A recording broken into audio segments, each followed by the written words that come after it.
even realize.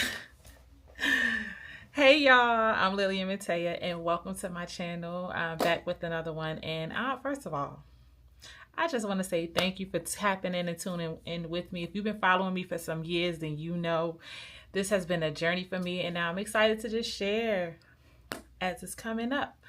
But who am I? I'm Lillian Matea. I'm an entrepreneur and I'm a multifaceted individual. I am a creative. I'm a mother. I'm a sister to my community. I'm a speaker. I'm a motivator. All of that. I'm a coach. I'm a mentor. I do so many different things, and I'm excited to just be here in the fullness of all that I am. And it's interesting because in this journey, navigating purpose, navigating all of the different abundance of gifts and talents that the Lord has given me, and navigating what to use, how to use it to be able to come into the fullness of the vision of my life that the Lord has shown me for me. It has been a very interesting, very spiritual experience. Now, because there's different levels to this experience. So I'm going to speak to the beginning of the experience. I want to talk to those who are new in their purpose. They're new to the awakening. They're new to God. And they hear all of these prophetic voices. They are following all of these different words. They are reading their Bible. They're praying.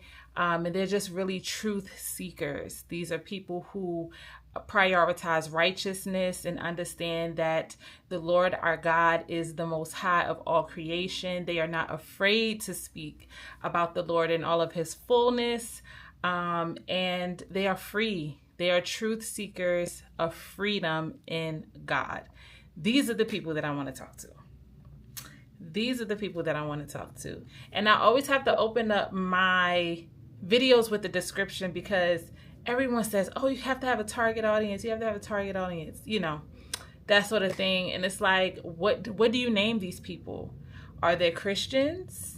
Are they Israelites? Are they Muslims? Are they in the Nation of Islam? Are they in the conscious community? Are they God's people have been dispersed throughout the four corners of the earth, and that includes even mentally and religiously and psychologically. So we have to understand that we have to have a oneness with God where we are free to understand beyond surface level language, understand beyond linguistics, understand beyond doctrine and religious concepts. But that's a conversation for another day. Okay. I'm just coming today as a sister to my people, and just sharing what it is that the Lord has shared with me. And the word that I have today is that desperation is a blessing blocker. Desperation is a blessing blocker. We have to understand our experience from a spiritual perspective. And we have to understand what is proper posture in the spirit. Many of us in the spirit are slumped. Many of us have our head hanging low. Many of us are in shame. Many of us are in depression. Many of us are anxious, and all these different estates of spirit. Understand that whatever estate you're feeling, that is a posture in the spirit. So everything that you speak is going to be coming from out of this posture. So what I've learned is that when you find yourself in a spiritual estate of desperation, of depression, of anxiousness, you have to know how to pray. You have to know what to do, how to lean in, that you may adjust your spiritual posture so that you can connect with God in freedom and prosperity. Because many of our people, because of what we've gone through in the American society, and on the continent of the United States of America, within colonial rule. How about that? Because it's just not us in the States. Our sisters and brothers on the continent are dealing with it too. Because of all that we have experienced under colonial rule of oppression, our spiritual postures have now become to a low estate. Consider the scripture, the valley of the dry bones. And the prophet was told to speak life And that life is what's going to bring the bones together. The ligaments, the flesh, the muscle will all come together, and the bones will go from dry nothing to uprisen flesh, glowing beings. Right? So when we look at this from a spiritual perspective, we understand that being in a spiritual posture of desperation, anxiety, insecurity, fear, anxiousness, all of these types of emotional states, that means that our spiritual posture is in a slumber. So how do we come alive? Because just begging God for it is not enough. Praying is not enough. It's not enough. God has given us his word, which we are supposed to study and show ourselves approved, not limiting ourselves to the teachings of the prophets and the pastors and the preachers. You have to have an independence with God in your being. So now you have to listen to yourself. Now you have to turn and hear the God within you. What do you need to get well? What do you need to get well? Some of you need self-care. Some of you, it's just a matter of taking better care of yourself. Eating better, having a routine. That alone will bring you out of your slumber. Some of you, it's habits. Habits that are killing, stealing, and destroying from your peace. Whether that's a habit of having engagement with certain types of relationships constantly in a pattern, that's not good for you. That's a habit. Like, it's a bad habit to, seek out after people that are not good for you when you know that they're not good for you. It's a bad habit to overconsumption of wine, overconsumption of marijuana, overconsumption of anything, of food, of sugar, of bread. All of these things will have our spirits in a slumber. So we have to understand that our whole being is made for the worship of God, for the consecration to God, for God's use. We are God's temple, so God is inside of us. His spirit dwells within us. So when our being is in a state of slumber, that means that there is something present that is stealing, killing, or destroying from your being in some kind of capacity. And you have to listen to yourself and be honest with yourself with the things that is causing that.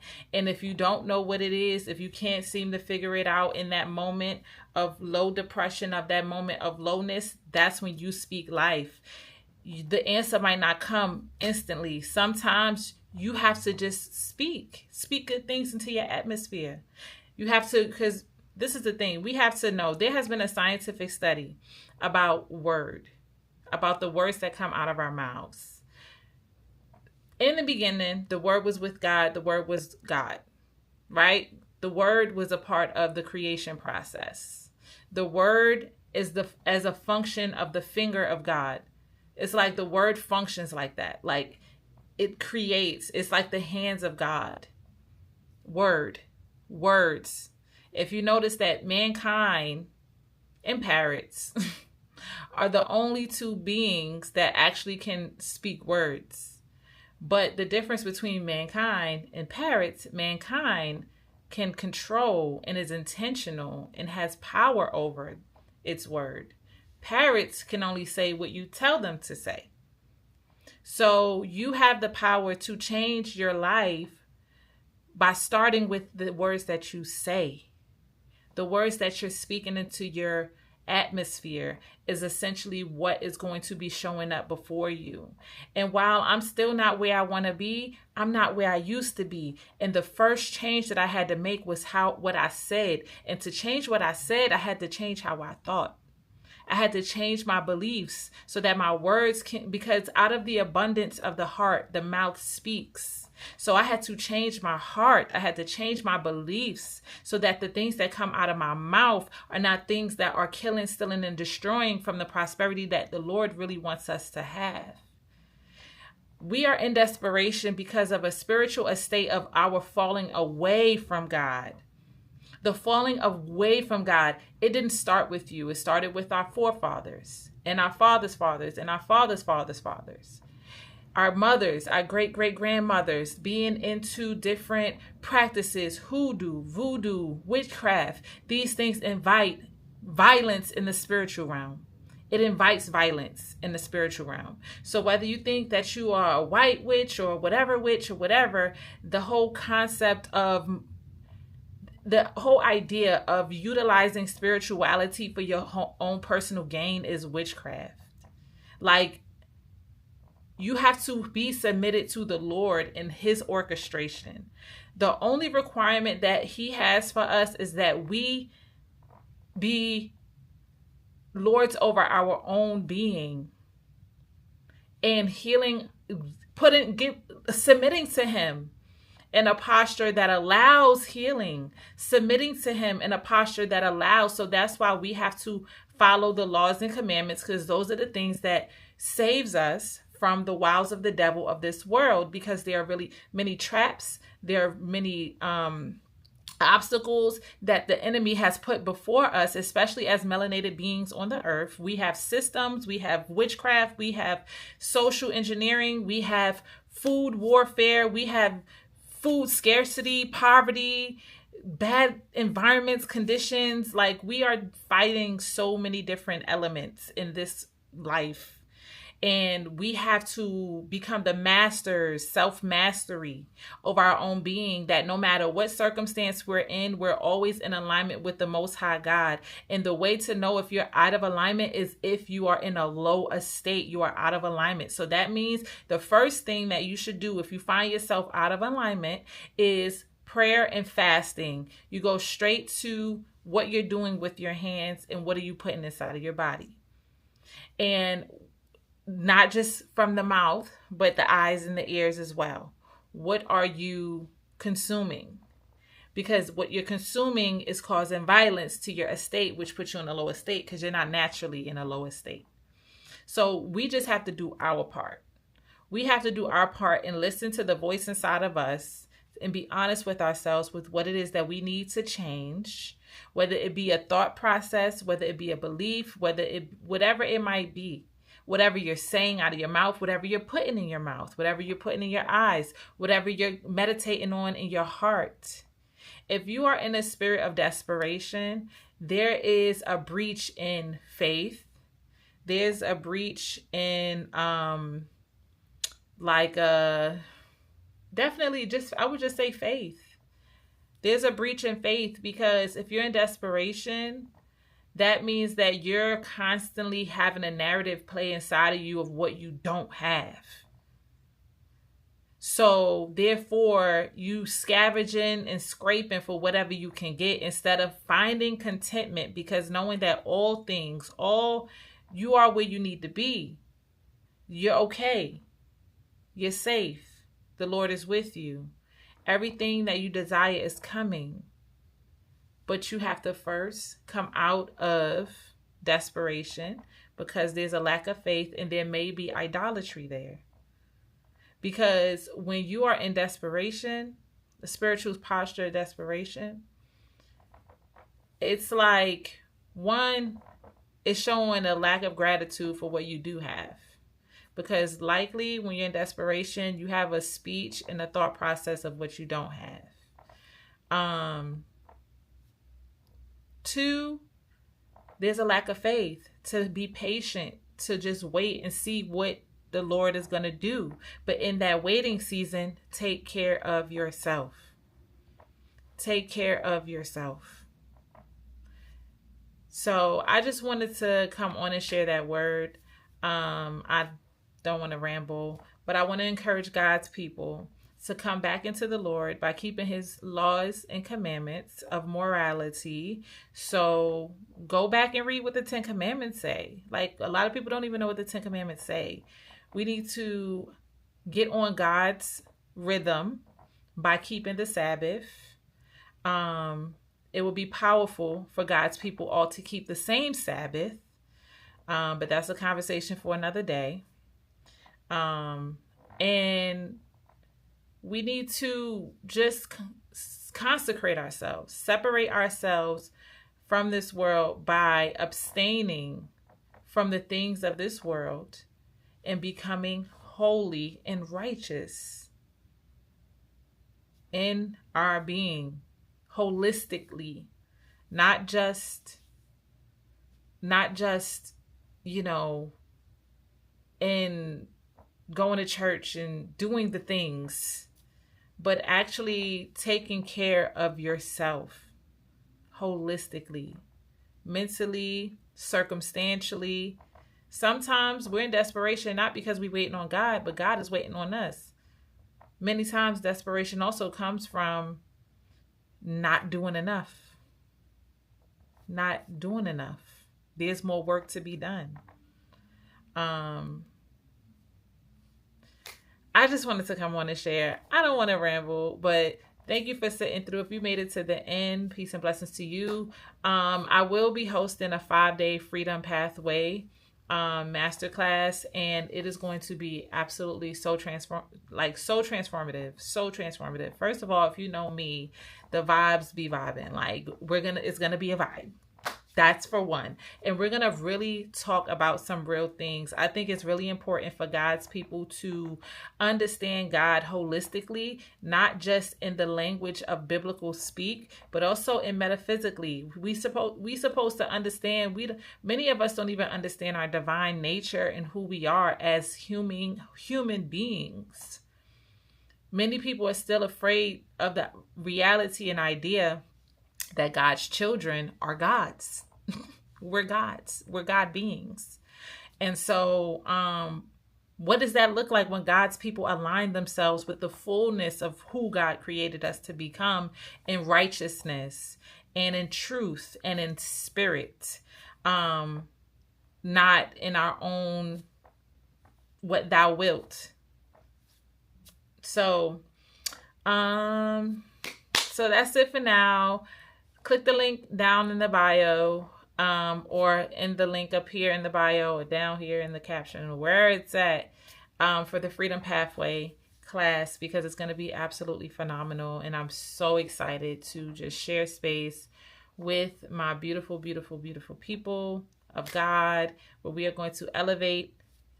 We're going to activate to elevate. That's what we're going to do. We're going to activate to elevate, and it is going to be powerful. My goal, my objective is to create the most transformative space for believers to actually quantum leap themselves from one estate to their next estate, whatever that might look like for you. And this is going to be very transformative. Music is involved. We have some breath work involved. We have a lot of principles and universal principles and laws and consecration. What does that look like in the fullness of its lifestyle and work? And really just like a blueprint for God's people. This is a blueprint that has allowed me to go from, when I say in a state of survival mode, like nobody's business with my children, to now the Lord moving me into a state of peace and freedom to continue to become, removing all of the oppressive elements that was in my life that was oppressing me. Externally, internally, but I started internally, and then externally things just started moving around, and then things just started happening. Good things, beautiful things. And so we all have a promise over our life. You have a promise over your life, and it is in God's will that you see the fullness of the promise that God has for you. But for you to obtain that promise, you have to come out of the low estate into the higher estate, spiritually ascending, holistically. So understanding from the foundation biblically into what does that look like holistically. That's about that. Peace and blessings. I am Lillian Matea. Consider me a daughter of Zion. Consider me your sister. And Peace and blessings. Have a beautiful, beautiful, blessed day.